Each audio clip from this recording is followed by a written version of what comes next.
Hamas is responsible for this war. It invaded our towns, murdered our people, raped our women, and kidnapped our loved ones. Hamas refused offer after offer to release our hostages. In the past 2 weeks, Israel did not initiate any military action in the hope that Hamas would change course. Well, that didn't happen. While Israel accepted the offer of President Trump's special envoy, Steve Witkoff, Hamas flatly refused to do so. And this is why I authorized yesterday the renewal of military action against Hamas. The world called it a ceasefire. I called it hunting season. And for 2 months, Israel leveraged this so-called pause to collect intelligence, analyze targets, and prepare for the next wave of counterterrorism operations. And when the war kicked back on, Hamas lost some of its most critical terrorist leaders, at least a dozen, gone in just 3 days.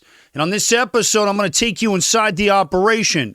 I'm going to show you how Israel used intelligence, surveillance, and precision strikes to dismantle Hamas from the inside out.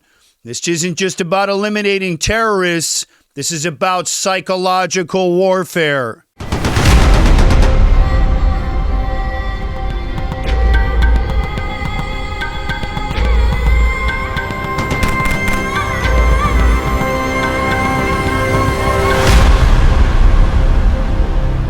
So this ceasefire lasted about 2 months. It started on January 19th and ended on March 18th. Hamas thought they were buying time to regroup, rearm, re-strategize. But while they were sitting back, thinking Israel had taken the bait, the IDF was doing what it does best, setting them up for a kill shot. So how did Israel use these last 2 months? It's very simple. Intelligence. Every single day, every single hour, the IDF was tracking movements, intercepting phone calls, listening to that radio chatter on those cheap Hamas radios, and watching high-value targets like hawks. Here's how they did it. One, I want to talk about SIGINT, or signals intelligence. Israel's cyber units are the best in the world, and they intercepted Hamas's communications again. Phones, radio, encrypted messages, WhatsApp, all of it. Everything Hamas said was being recorded and analyzed. Israel got it all. Next piece is that human intelligence, a human. Israeli operatives inside Gaza, informants, captured Hamas members who flipped, providing key intel on high-value targets. And the third piece is that aerial and ground surveillance, drones overhead 24/7, special ops teams like Seret Matkal, recording devices, watching Hamas's every move. And so the result? A beautiful, perfectly curated hit list for terrorists. A target package so airtight that when the ceasefire ended, Israel didn't waste a single second. They struck immediately in the first 72 hours. Boom! Makak dola, like we say in Hebrew. Some of the most dangerous men in Hamas were wiped off the map within hours. So let's talk about who Israel took out. Number one, eliminated Rashid Jaju, head of Hamas's General Security Services. Jaju was Hamas's top intelligence boss, very elusive throughout the last year and a half. He ran their secret police, crushed opposition, exposed collaborators, and also controlled Hamas's infamous propaganda machine, shaping how Gaza sees the war and the Middle East sees the Gazans. This guy was a big deal, and now, bye-bye. Number two, Ayman Atzali, head of Hamas's Khan Yunis security operations. His job, keeping Hamas's most important stronghold secure, managing internal threats, and coordinating intelligence operations for Hamas leadership. Israel took him out in a precision strike, cutting off a key arm of Hamas's security structure. These are big hits right here. Hey, are you guys a fan of the Aaron Cohen Show? Do me a favor and help support the show and join my sponsorship team. Hit the link down in the description and grab yourself a mini sponsorship package. They start at $25. We're completely independently produced, and every package sold helps keep the lights on in the studio so I can continue to combat that garbage anti-Israel misinformation and propaganda that's out there, while bringing you guys no-nonsense, cutting-edge analysis of counterterrorism, the Mideast, and national security. And in just 90 days, the Aaron Cohen Show is now the fastest growing counterterrorism and national security show online with over 100,000 subscribers in the first 90 days. And why? Because of you, the fans. Do me a favor, help support the show and join my sponsorship team. Hit the link down in the description and grab yourself a mini sponsorship package and help me to continue to fight that fight. Appreciate you guys. So in total, we're talking about over a dozen top-level Hamas figures taken out. This isn't just a setback for Hamas. This is an earthquake inside their entire command structure, which has been rebuilding for the last 2 months. Their security forces decimated. That intel network of Hamas is shattered.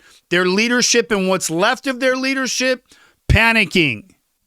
And remember, this is guerrilla warfare. They come out with their uniforms. They parade on stage, exchanging hostages. Everybody's armed and all shiny. And then they disappear back into civilian clothing. Well, this time they got hit. But I want to talk about some of the dirty media headlines blaming Israel for breaking the ceasefire. Here's where the media is continuously doing Hamas's dirty work. Let's take ABC News, for example. They claim that Israel ended the ceasefire. Google it. But let's set the record straight. That's what we do here on the Aaron Cohen Show. The truth is the ceasefire ended 10 days before because Hamas refused to accept an extension. Israel didn't end the ceasefire. Hamas did. Plain and simple. And in my opinion, it should be a negligible crime for media companies to parrot terrorist propaganda so brazenly. An actual indictable crime. This isn't journalism. This is enemy information warfare disguised as news.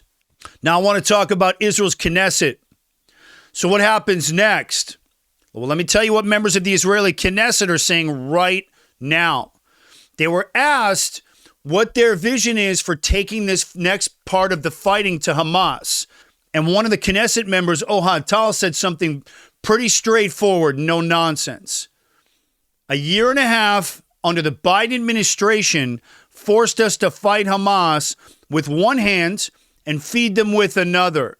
And this time, it will be very different. And you'll see exactly what that means. I love that quote. I love the straightforwardness of Israelis when they're locked in. Translation, Israel's done playing defense. The war's back on, and this time, Hamas doesn't get to walk away. Remember, they're moving all the Palestinians into one specific area now of Gaza. Whoever's remaining is Hamas. I've been saying that for the last 15 months. It's the only way to separate Hamas from the civilians. So I want to say this. On this one, it was textbook special operations and intelligence gathering warfare here. The ceasefire wasn't just a pause. It was a setup, in my opinion. Israel used it beautifully to gather intel, identify targets, and when the time came, they executed like they always do with precision. This wasn't a response. This was a premeditated counter-terror operation at its finest. And Hamas, they really never saw this coming, which means Israel used what it does best, which is that element of surprise. Do me a favor, if you guys like this one, hit like, subscribe, share the episode. If you want that real, unfiltered, no-nonsense breakdown, as you all know, this is the place to be. We hit 100,000 subscribers in the first 90 days. I want to thank you guys for building this show into the fastest growing counterterrorism and national security show on the internet. Appreciate you guys. Also, if you guys are a fan of the show, do me a favor, hit the link down in the description, grab yourself a mini sponsorship package. They start at $25. Helps keep the lights on in the studio and support the show, and allows me to continue to combat that garbage anti-Israel misinformation and propaganda that's out there. Hit the link down in the description and join my mission.